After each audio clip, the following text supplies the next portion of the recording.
భారీ పేలుడుతో ఢిల్లీ వణికిపోతుంది. యావత్ భారత్ ఉలిక్కిపడింది. పేలుడుకు గల కారణాలపై ఇంకా దర్యాప్తు జరుగుతున్నా 9 మంది ప్రాణాలు కోల్పోవడం మాత్రం జీర్ణించుకోలేని విషయం. ఎటు చూసినా ఛిద్రమై పడి ఉన్న మృతదేహాలు, ధ్వంసమైన పదుల సంఖ్యలో వాహనాలు. అసలేం జరుగుతుందో తెలియని ప్రాణభయంతో పరుగులు పెట్టిన జనం. నిన్న సరిగ్గా సాయంత్రం 6:52 ఎర్రకోట మెట్రో స్టేషన్ సమీపంలో పేలుడు జరిగింది. తీవ్రంగా గాయపడ్డ 20 మందికి ఎల్ఎన్జేపీ ఆసుపత్రికి తరలించి చికిత్స అందించారు.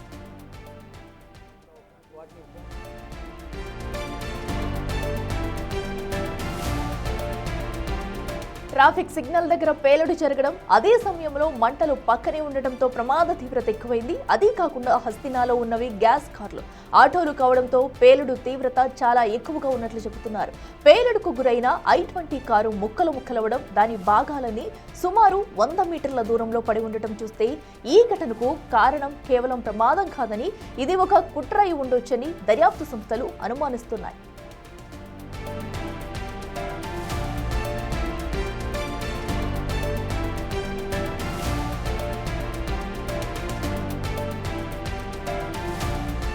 ఢిల్లీలో జరిగిన అటు ఘోర ప్రమాదంలో కూడా ఇప్పటికే 9 మంది మరణించారు. మరికొంతమందికి అయితే చికిత్స అందుతుంది. అయితే అసలు ఈ కార్లో పేలిన ఘటన అయితే అసలు ఇదంతా ఎవరు చేశారు, ఎలా పేలింది, అక్కడ ఉన్న పేలుడు పదార్థాలు ఏంటి, అసలు ఈ బాంబ్ బ్లాస్ట్ కి సంబంధించి కూడా అసలు ఏం జరిగిందనేది అయితే ప్రస్తుతం పెద్ద క్వశ్చన్ గా మారిందని చెప్పుకోవాలి. దీనిపై అయితే ఒక పక్కన దర్యాప్తు జరుగుతుంది. ఇక మరింత సమాచారం మా ప్రతినిధి శివ లైవ్ లో అందిస్తారు. శివ, చెప్పండి, ఏదైతే ఎర్రకోట దగ్గర జరిగిన బాంబ్ బ్లాస్ట్ కి సంబంధించి మొత్తం అందరూ కూడా ఎంతలాగా ఆవేదన చెందారనేది చూస్తున్నాము. అయితే కొంతమంది మరణించారు, మరికొంతమందికి అయితే ఇంకా చికిత్స అందిస్తుంది. అసలు ఈ ఘటనకు గల కారణాలు ఇప్పటి వరకు ఏమైనా తెలుసాయా? ఘటనా స్థలంలో ఎలాంటి ఆధారాలు లభించాయి? డీటెయిల్స్ అయితే.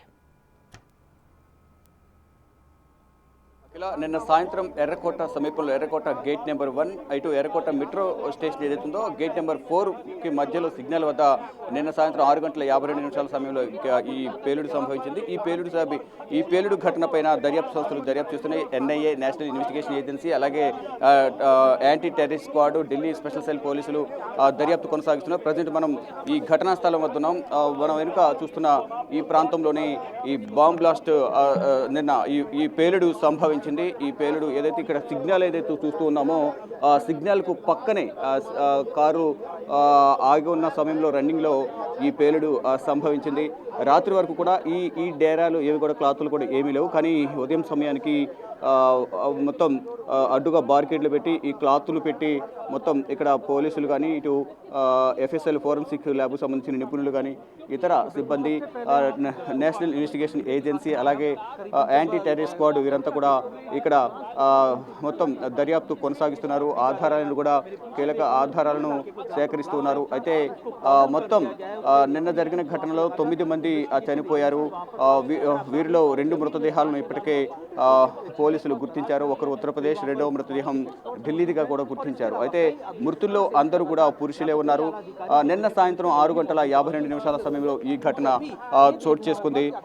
ఎర్రకోట సమీపంలో పార్కింగ్ స్థలంలో, అంటే ఎర్రకోటకు సంబంధించి పార్కింగ్ స్థలం ఎర్రకోటకు మధ్యాహ్నం సమయంలో ఈ i10 కారు అనేది పార్క్ చేశారు. మధ్యాహ్నం 3:19 సమయంలో పార్కింగ్ స్థలంలోకి కారు వచ్చింది. సాయంత్రం 6:48 పార్కింగ్ స్థలం నుంచి కారు బయలుదేరి బయటకు వచ్చింది. ఆ తర్వాత కొద్దిసేపటికే ఈ పేలుడు సంభవించింది.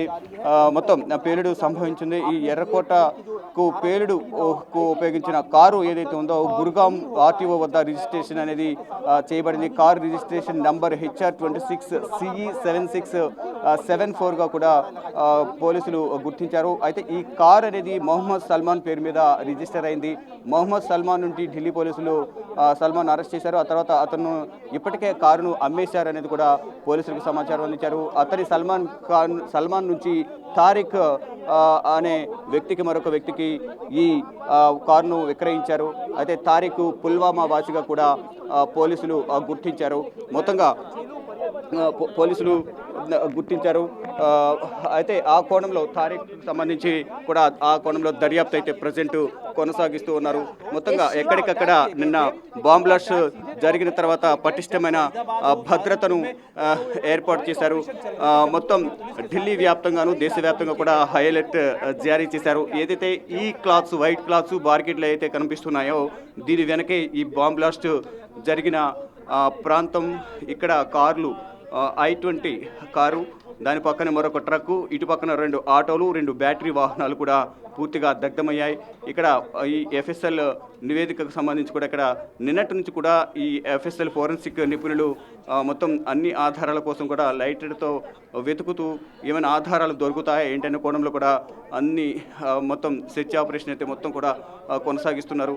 ఇక్కడ national investigation agency, anti terrorist squad, Delhi special cell పోలీసులు, మరొక ఢిల్లీ పోలీసులు, CRPF బలగాలు అందరూ కూడా ఇక్కడ మోహరించి ఉన్నారు. ఇది రెడ్ ఫోర్ట్ గేట్ నెంబర్ 1. ఇది మనం ఏదైతే చూస్తున్నామో ఈ రెడ్ ఫోర్ట్ గేట్ నెంబర్ 1 ఇక్కడ మనం చూస్తున్నాం. ఇది ఈ పక్కనే రెడ్ ఫోర్ట్. ఇక్కడ ప్రధాని నరేంద్ర మోడీ జెండా ఆవిష్కరణ చేసే ప్రాంతానికి స్థలానికి ఇది రెడ్ ఫోర్ట్కు సంబంధించి మెయిన్ ఎంట్రన్స్. ఇక్కడే ప్రధాని నరేంద్ర మోడీ జెండా ఆవిష్కరిస్తారు. ఇక్కడ నుంచి ఎగ్జాక్ట్గా 50 మీటర్స్ డిస్టెన్స్లోనే మనం చూపిస్తూ ఉన్నాను. ఈ 50 మీటర్స్ డిస్టెన్స్లోనే ఇక్కడ ఈ బ్లాస్ట్ అనేది జరిగింది. ఇది రాకపోకలు అనేది ఎక్కువగా కొనసాగుతూ ఉంటాయి, రద్దీగా ఉంటుంది.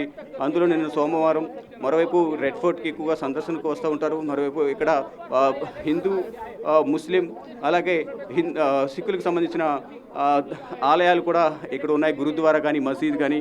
మరోవైపు ఈ హిందూ దేవాలయం కానీ ఇవన్నీ కూడా ఉన్నాయి. ఇక్కడికి దర్శనానికి వస్తూ ఉంటారు. ఇది మెట్రో స్టేషన్ గేట్ నెంబర్ 4. మెట్రోది గేట్ నెంబర్ 4 ఇక్కడ ఉంటుంది. మనం చూస్తున్నాం అక్కడ పోలీసులు, అక్కడ ట్యూబ్ లైట్స్ ఏవైతే కనిపిస్తున్నాయో అది మెట్రోకి అండర్ గ్రౌండ్ మెట్రో ఉంటుంది. ఇక్కడ ఎంట్రన్స్ అది లోపలికి వెళ్ళడానికి gate number 4 metro gate number 4. India gate అది red fort gate number main gate number 1.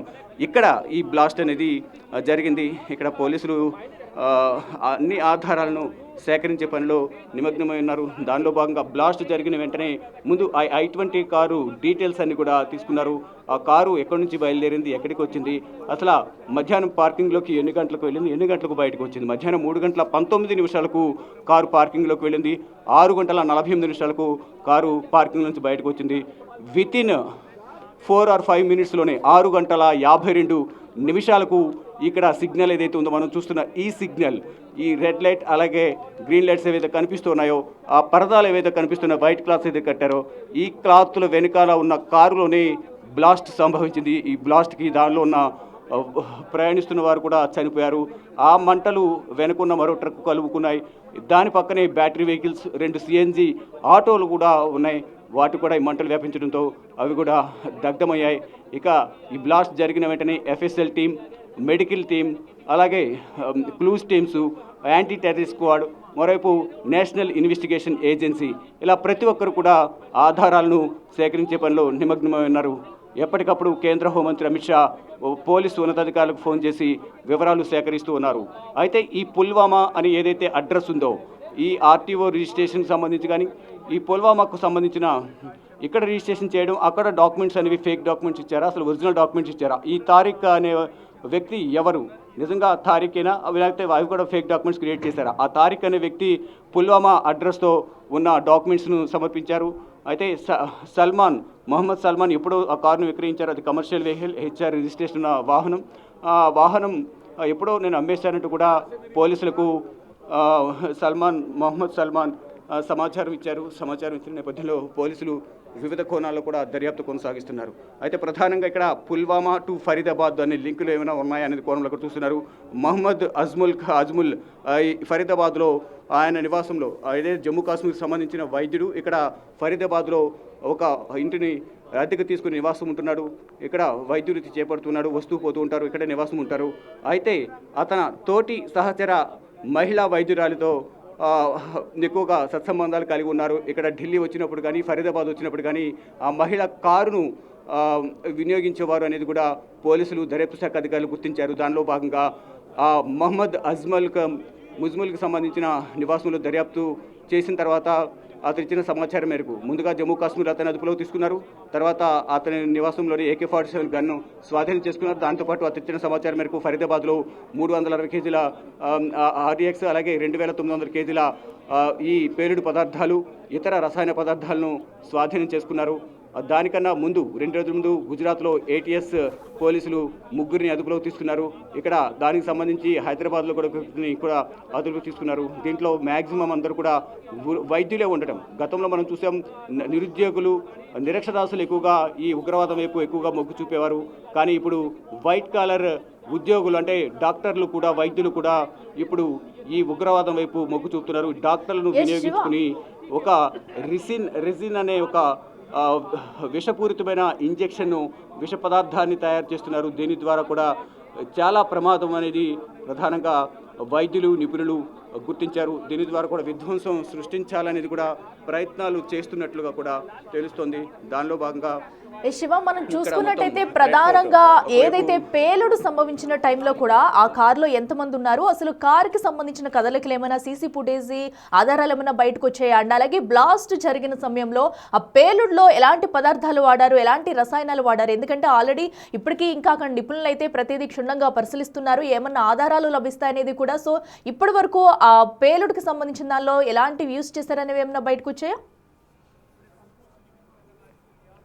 పేలుడుకు సంబంధించి అయితే ఇది ఉగ్రవాదుల కుట్ర అనేది ఇంటెలిజెన్స్ బ్యూరో వద్ద సమాచారం అయితే ఉంది. కానీ దాంట్లో ఎటువంటి పేలుడు పదార్థాలు వినియోగించారు అనేది మాత్రం ఇంకా అధికారికంగా ధృవీకరించాల్సి ఉంది. కానీ ఇది ఉగ్రవాదుల కుట్ర, ఆత్మాహుతి దాడి అనేది ప్రధానంగా అయితే తెలుస్తోంది. ఇది ఆత్మాహుతి దాడా లేదా ఏమైనా రిమోట్ కంట్రోల్తో ఆపరేట్ చేశారా వెహికల్ని అనేది కూడా తెలియాల్సి ఉంది. కానీ ఆ వాహన కదలికలని కూడా గుర్తించిన నేపథ్యంలో మధ్యాహ్నం 3 గంటల 19 నిమిషాలకు పార్కింగ్లోకి వెళ్ళింది.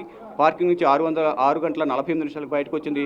బయటకు వచ్చిన కొద్దిసేపటికే అంటే 6:48 నిమిషాలకు బయటకు రావడం, 6:52 నిమిషాలకు ఇక్కడ ఈ పరదాల వెనుక ఈ సిగ్నల్ వద్ద ఏదైతే ఉందో ఇక్కడ ఈ పార్కింగ్ అంటే ఈ రన్నింగ్ ఇది రెగ్యులర్గా వాహనాల రద్దీ అనేది ఎక్కువగా ఉంటుంది. ఇక్కడ పార్కింగ్ చేసుకోవడానికి కూడా ఎక్కువగా అవకాశం ఉండదు. కేవలం ఎవరైనా ప్రయాణికులను దించడానికి ఎక్కించుకోవడానికి తప్ప ఇక్కడ ఎక్కువసేపు ఆపడానికి కూడా ట్రాఫిక్ అనేది ఎక్కువ ఉంటున్న నేపథ్యంలో ట్రాఫిక్ సిబ్బంది కూడా ఎక్కువగా ఇక్కడ వాహనాలను ఆపేందుకు అనుమతించరు. వాహనాల ఫ్లోటింగ్ అనేది రన్నింగ్ అనేది ఎక్కువ ఉంటుంది. కానీ ఇక్కడ కదిలే వాహనంలోనే ఈ బ్లాస్ట్ జరిగింది అనేది కూడా చెప్తూ ఉన్నారు. అంటే ఈ ప్రాంతానికి ఒకవైపు ఎర్రకోట ఉంటుంది, మరోవైపు హిందూ దేవాలయం, ఆ పక్కనే గురుద్వారా, ఈ రెడ్ ఫోర్ట్కి కొంత దూరంలో ఇటు మస్జిద్. ఈ 3 ప్రాంతాల్లో కూడా అన్ని మతాలకు సంబంధించి కులాలకు సంబంధించి వారందరూ కూడా ఇక్కడ నివాసం ఉంటూ ఉంటారు. ఇక్కడ ఈ బ్లాస్ట్ జరగడం పట్ల కూడా అనేక మంది అనేక అనుమానాలు అయితే వ్యక్తం చేస్తూ ఉన్నారు. ఇటు పెహల్గాంలోని బైసరవేల దాడి జరిగిన తర్వాత అప్పటి నుంచి కూడా పాకిస్తాన్ ఉగ్ర కుట్రలకు ఇంకా బరితెగించి ప్లాన్ చేస్తుంది. దేశవ్యాప్తంగా వారి సానుభూతి పరులు మద్దతుదారులను ఇక్కడగా మొత్తం వ్యాపింపచేసి వారి ద్వారా ఎక్కడెక్కడ దాడులు చేయాలి, ఎక్కడ దాడులు చేయడం ద్వారా ఎంత మేర ప్రభావం ఉంటుంది, ఏ విధంగా దాడులు చేయాలనేది కూడా ప్రధానంగా ఒక వ్యూహాన్ని సిద్ధం చేసుకున్నారు. ఈ పేలుడు పదార్థాలని కూడా దేశవ్యాప్తంగా వివిధ ప్రాంతాల్లో భద్రపరిచారు. వారు ఒక ప్లాన్ ప్రకారం నిర్ణయించుకున్న ప్రకారం ఇక్కడ దాడులు కొనసాగుతున్నాయి. కానీ ఎవ్వరూ కూడా ఊహించలేదు. ఒకవైపు ఉగ్రవాదులను అరెస్ట్ చేస్తున్నారు. వారి సమాచారం మేరకు వారి సానుభూతి పరులను అదుపులోకి తీసుకునే ప్రయత్నం అయితే NIA యాంటీ టెర్రరిస్ట్ స్క్వాడ్ ప్రయత్నాలు చేస్తోంది. కానీ ఒకవైపు ఫరీదాబాద్లో అరెస్టు జరిగింది. గుజరాత్ ATS పోలీసులు అక్కడ గుజరాత్లో ఉగ్రవాదులు అరెస్ట్ చేశారు. ఉగ్రవాదులను గత సంవత్సర కాలంగా వారిపై నిఘా ఉంచి వారిని పట్టుకున్నారు. ఇటు హైదరాబాద్లోకి వ్యక్తిని అదుపులోకి తీసుకున్నారు. ఇలా అరెస్టులు కొనసాగుతున్న నేపథ్యంలో ఒక్కసారిగా ఢిల్లీలో ఈ బ్లాస్ట్ జరిగిన నేపథ్యంలో అందరూ కూడా ముందుగా అది CNG పెట్రోల్ వాహనం కాబట్టి బాంబ్ బ్లాస్ట్ అంటే పేలుడు సంభవించి ఉండొచ్చు అనేది కూడా ముందుగా భావించారు. కానీ ఆ పేలుడు తీవ్రత చూసిన తర్వాత అంటే కిలోమీటర్ దూరం వరకు కూడా ఈ పేలుడు శబ్దం అనేది వినిపించింది అనేది కూడా చెప్తున్నారు. దాని తీవ్రతను బట్టి చూస్తే కనుక స్పాట్లోనే 8 మంది చనిపోయారు. హాస్పిటల్కి వెళ్ళిన తర్వాత మరొకరు చనిపోయారని చెప్తున్నారు. మొత్తం 9 మంది చనిపోయారు. దాదాపు 15 నుంచి 20 మందికి పైగా కూడా గాయాలపాయారు. వారిలో కూడా 6గురి పరిస్థితి విషమంగా ఉందని చెప్తున్నారు. నిన్న కేంద్ర హోంమంత్రి అమిత్ షా కూడా మీడియాతో మాట్లాడారు. దీన్ని తీవ్రంగా ఖండిస్తున్నాం. మృతుల కుటుంబాలకు సానుభూతి తెలియజేస్తున్నాము. గాయపడిన వారిని మెరుగైన వైద్యం కోసం వేరే ఆసుపత్రి తరలిస్తున్నాం, మెరుగైన వైద్యం అందిస్తామంటూ కూడా ఈ కేంద్ర హోంమంత్రి అమిత్ షా తెలియజేశారు. ఎప్పటికప్పుడు ప్రధాని నరేంద్ర మోడీ కూడా రివ్యూ నిర్వహిస్తున్నారు. 2 రోజుల పర్యటనలో భాగంగా ఈరోజు ప్రధాని నరేంద్ర మోడీ భూటాన్ వెళ్ళబోతున్నారు. 2 రోజుల తర్వాత మళ్ళీ తిరిగి రానున్నారు. ఈలోపే దీనికి సంబంధించి కేసుకు సంబంధించి క్లియర్గా కన్క్లూజన్కి వచ్చే అవకాశం కనిపిస్తుంది. కేంద్ర హోంమంత్రి అమిత్ షా దగ్గరుండి దీనంతా కూడా పర్యవేక్షిస్తున్నారు. ఈరోజు హై లెవెల్ మీటింగ్ కూడా జరగబోతోంది. కేంద్ర హోంమంత్రి అమిత్ షా అధ్యక్షతన ఉన్నత స్థాయి సమావేశం అనేది ఈరోజు కేంద్ర హోంశాఖ కార్యాలయంలో జరగనుంది. అంటే భవిష్యత్తులో ఇటువంటి పేలుళ్లు జరగకుండా తగిన జాగ్రత్తలు తీసుకోవాలనేది ప్రధానంగా కేంద్ర హోంశాఖ వివిధ రాష్ట్రాలకు కూడా పలు సూచనలు చేయబోతున్నారు. ఢిల్లీలో ఈ బ్లాస్ట్ జరిగిన తర్వాత అన్ని రాష్ట్ర ప్రభుత్వాలకు అలర్ట్లు జారీ చేశారు. దానిలో భాగంగా ఇటు ఢిల్లీలోను, మరోవైపు ఇతర రాష్ట్రాల్లో కూడా మొత్తం ఎక్కడికక్కడ మొత్తం భద్రతను కట్టుదిట్టం చేశారు. ఇక్కడ బార్కెడ్లు ప్రమాదం జరిగిన ప్రాంతానికి ఒక 1/2 కిలోమీటర్ వరకు కూడా బార్కెడ్లు ఏర్పాటు చేశారు. మరోవైపు 2 కిలోమీటర్ల వరకు కూడా వాహనాలు లోపలికి రాకుండా కేవలం ఒక మీడియాను మాత్రమే, అది కూడా కాలినడకన మాత్రం లోపలికి అనుమతిస్తున్నారు. 2 కిలోమీటర్ల వరకు వాహనాలను ఆపేస్తూ ఉన్నారు. ఈ పరదాల వెనుక ఈ దర్యాప్తు అనేది FSL team, NIA national investigation agency, anti terrorist squad, Delhi special cell team, మరోవైపు CRPF బలగాలన్నీ కూడా ఇక్కడ మోహరించాయి. మళ్ళా ఎటువంటి అవాంఛనీయ ఘటనలు జరగకుండా ఉండే విధంగా చర్యలు తీసుకుంటున్నారు. ఈ బ్లాస్ట్ జరిగిన వెంటనే bomb disposal team, national security guard team కూడా ఇక్కడికి వచ్చి ఈ NSG మొత్తం దగ్గరుండి స్నీపర్ డాగ్స్ ఏవైతే ఉన్నాయో వాటి ద్వారా మొత్తం తనిఖీలు నిర్వహించారు. ఒకవేళ అంటే పేలని పదార్థాలు ఏమైనా ఉన్నాయా, ఇంకా పేలుడు పదార్థాలు ఏమైనా ఉన్నాయా, వాటిని ఏ విధంగా నిర్వీర్యం చేయాలి అనే దగ్గరుండి NSG కమాండోస్, NSG బృందం నిన్న రాత్రి అంతా కూడా దగ్గరుండి ఇక్కడ అంతే కూడా సెర్చ్ ఆపరేషన్ నిర్వహించారు. సెర్చ్ నిర్వహించిన తర్వాత మొత్తం తనిఖీలు చేసిన తర్వాత వారు ఇక్కడి నుంచి కొన్ని శాంపిల్స్ సేకరించి ఇక్కడి నుంచి వెళ్ళిపోయారు. ఇక మిగతా టీంలు ఇటు ATS కానీ, NIA కానీ, FSL కానీ ఈ టీమ్స్ అన్ని కూడా ప్రజెంట్ దర్యాప్తు కొనసాగిస్తున్నాయి. ఇక్కడ రాత్రి వరకు ఆ మిడిల్ వరకు కూడా వీడియోను అనుమతించారు. మళ్ళీ ఇప్పుడు టెర్రరిస్టుల అరెస్ట్ తర్వాత ఈ పేలుళ్లు సంభవించడం కూడా పలు అనుమానాలకి తావిస్తుందని చెప్పుకోవాలి. సో అసలు ఈ బ్లాస్ట్ దేనికి సంబంధించిన అనేది కూడా ఒక పక్కన అయితే ఇప్పటికీ ఇన్వెస్టిగేషన్ అయితే జరుగుతుంది. మరి దీనికి సంబంధించి ఈ రోజు అధికారులు వివరాలు వెల్లడించే అవకాశం ఉందా? ఎందుకంటే ఇప్పటికే ఆల్మోస్ట్ ఘటనా స్థలంలో కూడా సో అధికారులు అయితే అక్కడ ప్రతిదీ క్షుణ్ణంగా పరిశీలిస్తున్నారు. సో అనంతరం కూడా దీనికి సంబంధించి వివరాలు వెల్లడించే అవకాశం ఉందా? అలాగే ఈరోజు ఢిల్లీ మొత్తంగా కూడా ఏ ప్రాంతాల్లో పోలీసులు ఎలాంటి చర్యలు తీసుకుంటున్నారు, ఎలాంటి నిఘా పెట్టారు?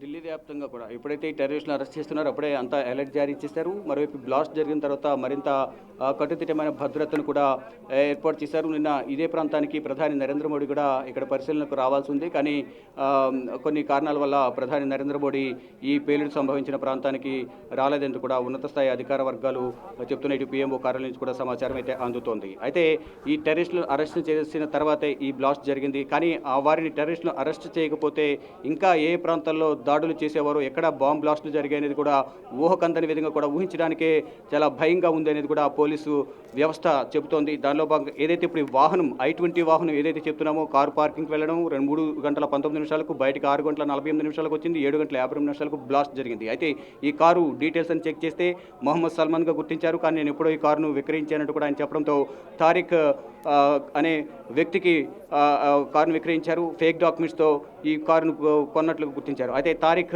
ఇచ్చిన డీటెయిల్స్ ఏవైతే ఉన్నాయో పుల్వామాలో తాను నివాసం ఉంటున్నట్లుగా డీటెయిల్స్ ఇచ్చారు. ఆ డీటెయిల్స్ ఆధారంగా ఇప్పటికే పుల్వామాలో కూడా ఎంక్వైరీ చేస్తున్నారు. అటువంటి తారిక్ అక్కడ నివాసం ఉంటున్నాడా, వారి కుటుంబ సభ్యులు ఏంటి, వారి బ్యాక్గ్రౌండ్ ఏంటి అనేది కూడా మొత్తం నేర చరిత్ర ఏమైనా ఉందా అనే కోణంలో వివిధ కోణాలు కూడా అక్కడ దర్యాప్తు కొనసాగిస్తున్నారు. తారిక్ అయితే వెహికల్ తీసుకున్నారు, కానీ తారిక్ అదే వెహికల్లో ఉన్నాడా లేదా అనే కోణంలో కూడా దర్యాప్తు కొనసాగిస్తున్నారు. తారిక్ ఫోటో కూడా సోషల్ మీడియాలో రిలీజ్ చేశారు. ప్రసార మాధ్యమాలు కూడా తారిక్ ఫోటో అయితే డిస్ప్లే చేస్తూ ఉన్నారు. అయితే నిజంగానే ఆ కారు తారిక్ పేరు మీద ఉంటే ఆ కారులో తారిక్ ఉన్నాడా లేదా అనే కోణంలో కూడా లోతైన దర్యాప్తు అయితే కొనసాగిస్తున్నారు. పుల్వామా టు ఇప్పుడు లింక్ అనేది ప్రధానంగా పుల్వామా టు ఫరీదాబాద్గా లింకు ఏమైనా ఉందా? ఇప్పుడు పుల్వామాకు సంబంధించిన తారీఖు ఇటు ఫరీదాబాద్లో అరెస్ట్ అయిన జమ్మూ కాశ్మీర్కి చెందిన మొహమ్మద్ అజ్మల్ కు సంబంధం ఏమైనా ఉందా? వైద్యుడు అజ్మల్కు ఏమైనా సంబంధం ఉందా అనే కోణంలో కూడా దర్యాప్తు కొనసాగుతుంది. అంటే పుల్వామా మరియు జమ్మూ కాశ్మీర్ రెండు పరిసర ప్రాంతాల్లోనే దగ్గరలోనే ఉంటాయి కాబట్టి ఇటు పుల్వామా అటు మరోవైపు జమ్మూ కాశ్మీర్ సంబంధించిన మొహమ్మద్ అజ్మల్ ఇద్దరు కూడా ఏమైనా సత్సంబంధాలు కలిగి ఉన్నారా ఏంటి అనే కోణంలో కూడా ఇప్పుడు దర్యాప్తు కొనసాగుతుంది. ఒకవైపు పుల్వామా ఇప్పటికీ ఒక ప్రత్యేక బృందం అక్కడికి వెళ్ళి తారిక్ నివాసానికి అక్కడ వివరాలు సేకరిస్తున్నట్టు తెలుస్తుంది. మరోవైపు ఈ జమ్మూ కాశ్మీర్లో అరెస్ట్ అయిన ఫరీదాబాద్లో ఉంటున్న మహమ్మద్ ముజ్మల్, మరోవైపు అతని స్నేహితురాలు మహిళా వైద్యురాలు కారు ఏదైతే వినియోగిస్తున్నారు ఫరీదాబాద్లో ఉంటూ ఆ మహిళా వైద్యురాలను కూడా పోలీసులు అదుపులో తీసుకుని విచారిస్తున్నారు. వారి నుంచి కీలక సమాచారం రాబడుతూ ఉన్నారు. అయితే ఎక్కడెక్కడ బాంబ్ బ్లాస్టులకు ప్లాన్ చేశారు అంటే ఢిల్లీని భయభ్రాంతులకు గురి చేసేందుకు 2,900 కేజీలకు సంబంధించిన పేలుడు పదార్థాలను కూడా వారు సిద్ధంగా ఉంచుకున్నారు, రసాయన పదార్థాలను. మరోవైపు వైద్యులను ఎంచుకోవడానికి ప్రధాన కారణం ఏంటి అనే కోణంలో కూడా దర్యాప్తు కొనసాగిస్తున్నారు. అయితే ఈ వైద్యులను ఎంచుకుని విషపూరితమైన ఇంజెక్షన్లు తయారు చేయడం ద్వారా ప్రజలను ఇబ్బందులకు గురి చేయాలి. ఈ విష పదార్థం ఏదైతే ఉంటుందో రెసిన్ అనే ఇంజెక్షన్ తయారు చేయడం ద్వారా ఇదొక విష పదార్థం, దాని ద్వారా చాలా ప్రాణ నష్టం జరుగుతుంది అనేది కూడా చెప్తూ ఉన్నారు. ఈ కోణంలోనే ఇక్కడ ఈ వైద్యుల ద్వారా విషపూరితమైన కొన్ని ఇంజక్షన్లు తయారు చేపించడం, అవి ప్రయోగించి మారణ హోమం సృష్టించాలి అనేది కూడా ప్రధానంగా భావించినట్లుగా కూడా దర్యాప్తు అధికారుల విచారణలో తేలినట్లుగా కూడా తెలుస్తోంది. మొత్తం బారికేడ్లను ఏర్పాటు చేసి ఎక్కడికక్కడ ఎవరిని కూడా ఇటువైపుకు అనుమతించడం లేదు. పోలీస్ బృందం మొత్తం ఇరువైపులు కూడా బార్కెట్లను ఏర్పాటు చేశారు. శివ, అటు మనం చూసుకున్నట్టయితే ఇటు ఢిల్లీ పేలుడు తర్వాత కూడా పలు రాష్ట్రాలను కూడా అప్రమత్తం చేశాయి. అటు విశాఖ కానివ్వండి, హైదరాబాద్ కానివ్వండి, మరి కొన్ని ప్రాంతాల్లో కూడా హై అలర్ట్ ప్రకటించారని చెప్పాలి. మరి ఢిల్లీ వ్యాప్తంగా అటు ఎయిర్పోర్ట్లో కానివ్వండి, రైల్వే స్టేషన్లో కానివ్వండి ఎలాంటి నిఘా పెట్టారు? సో ఏమన్నా అటు ఫ్లైట్స్ కానీ ట్రైన్స్ కానీ ఆపేసే ఛాన్సెస్ ఏమన్నా ఉన్నాయా? ప్రతి ఒక్క దగ్గర కూడా పటిష్టమైన భద్రతను ఏర్పాటు చేశారు. సిఆర్పిఎఫ్ బలగాలను మోహరించారు. ఎక్కడ కూడా ఎటువంటి అవాంఛనీయ సంఘటనలు జరగకుండా మీరన్నట్లుగా ఎయిర్పోర్ట్లు, రద్దీ ప్రాంతాలు, బస్ స్టాండ్లు, రైల్వే స్టేషన్లలో కూడా ఈ భద్రతను కట్టుదిట్టం చేశారు. ప్రతి ప్రాంతంలో కూడా మెటల్ డిటెక్టర్ని ఏర్పాటు చేసి ప్రతి ఒక్క బ్యాగ్ను, ప్రతి ఒక్క వ్యక్తిని, అపరిచిత వ్యక్తులను, అనుమానిత వ్యక్తుల్ని కంపల్సరీ చెక్ చేయాలి, ఐడి కార్డులు చెక్ చేయాలని కూడా చెప్తున్నారు. మరోవైపు ఇటు యూపీ నుంచి ఢిల్లీలోకి ఎంటర్ అయ్యే ప్రాంతం నోయిడాలోను, మరోవైపు హర్యానా నుంచి ఢిల్లీలోకి ఎంటర్ అయ్యే గురుగాం ప్రాంతం కానీ పరిధి ప్రాంతాల్లో అన్ని ప్రాంతాల్లో కూడా చెక్ పోస్టులను ఏర్పాటు చేయాలి. అన్ని రాష్ట్రాల్లో చెక్ పోస్టులను ఏర్పాటు చేసి తనిఖీలు నిర్వహించాలనేది కూడా కేంద్ర ప్రభుత్వం అన్ని రాష్ట్ర ప్రభుత్వాలకు ఆదేశాలు జారీ చేసింది. దానిలో భాగంగా అన్ని చోట్ల కూడా చెక్కింగ్స్ అయితే ప్రజెంట్ కొనసాగుతున్నాయి. అంటే దేశవ్యాప్తంగా భారీ పేలుడులకు ఉగ్ర మూకలు ప్లాన్ చేశాయనేది కూడా తెలుస్తుంది. ఇటీవల కాలంలో కూడా పాకిస్తాన్ ఆక్రమిత కాశ్మీర్లో జైషే మహమ్మద్, లష్కరే తోయిబా, ఐఎస్ఐ ఏజెంట్లు అందరూ కూడా సమావేశమై భారత్ ఆర్మీ, ఇండియన్ పొలిటీషియన్ల టార్గెట్గా దాడులకు ప్లాన్ చేసినట్లు కూడా తెలుస్తుంది. పాకిస్తాన్లో దీనిపై ప్రధానంగా చర్చ కొనసాగుతుంది. ఈ ఉగ్రవాదులకు పాకిస్తాన్ ప్రభుత్వం, పాకిస్తాన్ ఆర్మీ సహకరిస్తున్నాయి. ఎప్పటికప్పుడు వారికి సహకారం అందిస్తూ వారికి కావాల్సిన ఆర్థిక సహాయాన్ని కూడా అందిస్తున్నట్లుగా కూడా నిఘా వర్గాల వద్ద సమాచారం ఉంది. కానీ ఎటువంటి దాడి జరిగినా ఎదుర్కొనేందుకు మేము సిద్ధంగా ఉన్నామంటూ కూడా భారత ఆర్మీ ప్రకటించింది. దానిలో భాగంగా కుప్వారాలో 3 రోజుల క్రితం కుప్వారాల నుంచి భారత భూభాగంలోకి చొరబడేందుకు ప్రయత్నించిన 2 ఉగ్రవాదులను భారత ఆర్మీ మట్టుబెట్టింది. అంటే నిఘా వర్గాల సమాచారం మేరకు జమ్మూ కాశ్మీర్ పోలీసులు, మరోవైపు సిఆర్పిఎఫ్ బలగాలు, ఇండియన్ ఆర్మీ సంయుక్తంగా సెర్చ్ ఆపరేషన్ నిర్వహించిన క్రమంలో వారికి కనిపించిన ఉగ్రవాదులను పట్టుకునే ప్రయత్నం చేయగా ఎదురు కాల్పులు జరిపారు ఉగ్రవాదులు. ప్రతిగా భారత ఆర్మీ కాల్పులు జరిపిన నేపథ్యంలో ఆ ఉగ్రవాదులు 2 హతమయ్యారు. మరికొంతమంది ఉగ్రవాదులు కూడా జమ్మూ కాశ్మీర్ అడవుల్లో నక్కి ఉన్నారనే సమాచారంతో వారందరినీ కూడా అదుపులో తీసుకునేందుకు కూడా ప్రయత్నాలు చేస్తున్న దానికి సంబంధించి సెర్చ్ ఆపరేషన్ అనేది ఇంకా కొనసాగుతుంది. జమ్మూ కాశ్మీర్ అడవుల్లో అనేక ప్రాంతాల్లో ఈ బండిపురా కానీ, అనంతనాగ్, పుల్వామా, పెహల్గాం,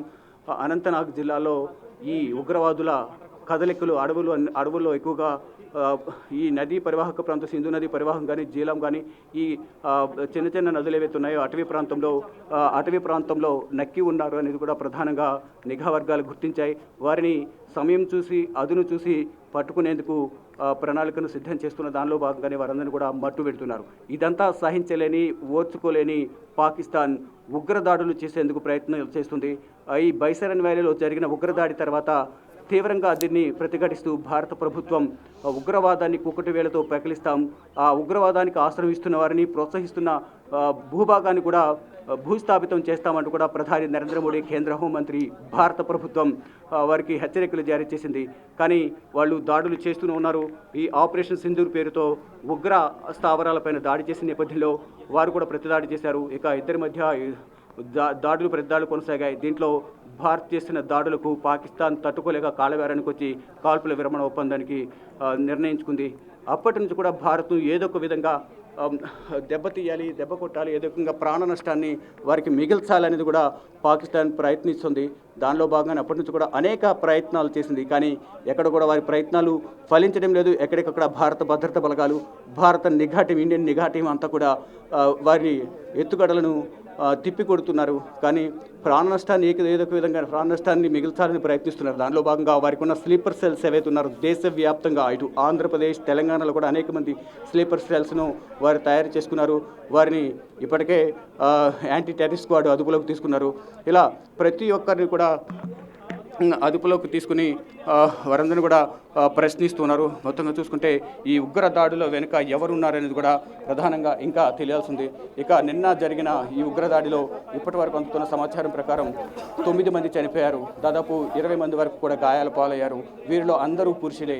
2 మృతదేహాలను గుర్తించి ఒకరు ఉత్తరప్రదేశ్గా, మరొకరిది ఢిల్లీగా గుర్తించారు. వారి మృతదేహాలను వారి కుటుంబ సభ్యులకు అప్పగించేందుకు ప్రయత్నాలు చేస్తున్నారు. అయితే ఈ I-20 కారు నిన్న మధ్యాహ్నం 3:19 పార్కింగ్లోకి వెళ్ళడం, ఈ red fort back side parking ఉంటుంది, అక్కడికి వెళ్ళడం, తర్వాత 6:48 బయటకు రావడం, 6:52 పేలుడు సంభవించడం, ఆ తర్వాత ఇక్కడ భీతావహ వాతావరణం, ఇక్కడ పరిస్థితులను కూడా హృదయ విదారకంగా ఉన్నాయి.